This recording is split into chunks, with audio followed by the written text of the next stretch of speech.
Samsara part 3 में आपका स्वागत है। अमन को अब समझ आने लगा था कि उसकी पावर कोई गिफ्ट नहीं बल्कि एक वार्निंग थी, क्योंकि जिस डार्क फोर्स से पूरी दुनिया डरती थी वो अब जाग चुकी थी। वनस्या में हर दिन सिचुएशन और डेंजरस होती जा रही थी। स्ट्रेंज अटैक्स बढ़ते जा रहे थे। एंजाइंट वॉल्स पर मिस्टीरियस सिंबल दिखाई देने लगे थे और वॉरियर को महसूस होने लगा था कि कोई हिडन शक्ति धीरे धीरे उनकी दुनिया में प्रवेश कर रही है। लेकिन सबसे ज़्यादा बदल रहा था अमन।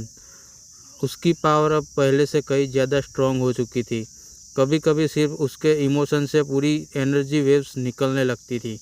ट्रेनिंग के दौरान बाकी स्टूडेंट्स उससे डरने लगे थे, क्योंकि अमन ने अंदर जो शक्ति थी वो नॉर्मल नहीं थी। एक रात अमन को एक स्ट्रेंज ड्रीम दिखाई देता है। उसने देखा पूरा आसमान लाल हो चुका है, टेंपल जल रहे हैं और हजारों वॉरियर्स किसी इनविजिबल एनिमी से लड़ रहे हैं। तभी डार्कनेस के बीच एक आवाज़ सुनाई देती है, the chosen one will decide the fate of the world.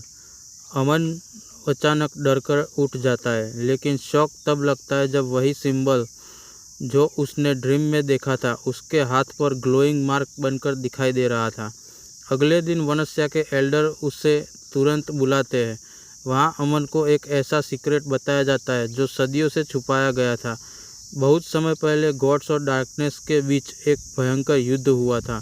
उस वॉर में एक ऐसी एविल पावर पैदा हुई थी जो पूरी दुनिया को डिस्ट्रॉय कर सकती थी। उसे रोकने के लिए कुछ पावर वॉरियर ने अपनी आत्माओं का सेक्रीफाइस दिया, लेकिन मरने से पहले उन्होंने एक भविष्यवाणी छोड़ी थी। एक ऐसी इंसान के भविष्यवाणी जो डार्कनेस को हमेशा के लिए ख़त्म भी कर सकता था और अगर गलत रास्ते पर चला तो पूरी दुनिया का अंत भी कर सकता था। और अब सारे संकेत अमन की तरफ इशारा कर रहे थे। अमन से ये सुनकर कम्प्लीटली टूट जाता है। उसे समझ नहीं आता कि वो हीरो है या आने वाला डिस्ट्रक्शन की वजह। इस बीच वनस्या के बाहर स्ट्रेंज घटनाएं शुरू हो जाती है।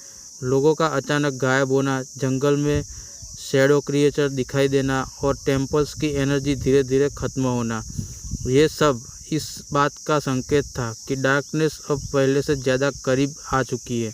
वॉरियर तुरंत इमरजेंसी मीटिंग बुलाते हैं।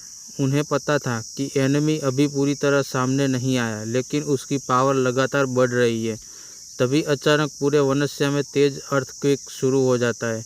आसमान काला पड़ जाता है और वैली के बीच एक जायंट पोर्टल खुलने लगता है। सभी वॉरियर पैनिक में आ जाते हैं, क्योंकि लीजेंड के अनुसार ऐसा पोर्टल खुलना तभी खुलता है जब डार्कनेस दुनिया में प्रवेश करने वाली हो।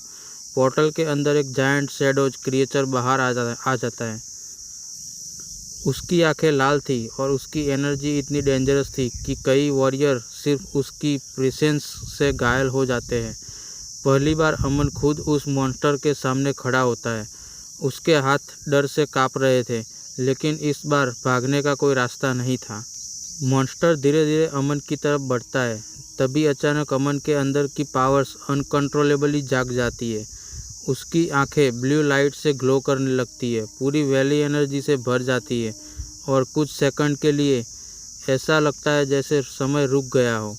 सभी लोग शॉक होकर अमन को देखने लगते हैं, क्योंकि पहली बार उसके अंदर की असली शक्ति बाहर आई थी। लेकिन उसकी मोमेंट एल्डर के चेहरे पर डर साफ दिखाई दे रहा था, क्योंकि उन्हें एहसास हो चुका था अमन सिर्फ डार्कनेस को रोकने वाला नहीं बल्कि उससे कनेक्टेड भी हो सकता है। क्या अमन सच में दुनिया का सेवियर है या वही आने वाले विनाश की वजह बनेगा? और आखिर उस पोर्टल के पीछे कौन छुपा है? जानने के लिए इंतज़ार करो समसारा पार्ट 4 का। अगर आपको ये फैंटेसी यूनिवर्स पसंद आ रहा है तो वीडियो को लाइक करो, चैनल सब्सक्राइब करो और कमेंट में बताओ क्या अमन हीरो है या डेंजर।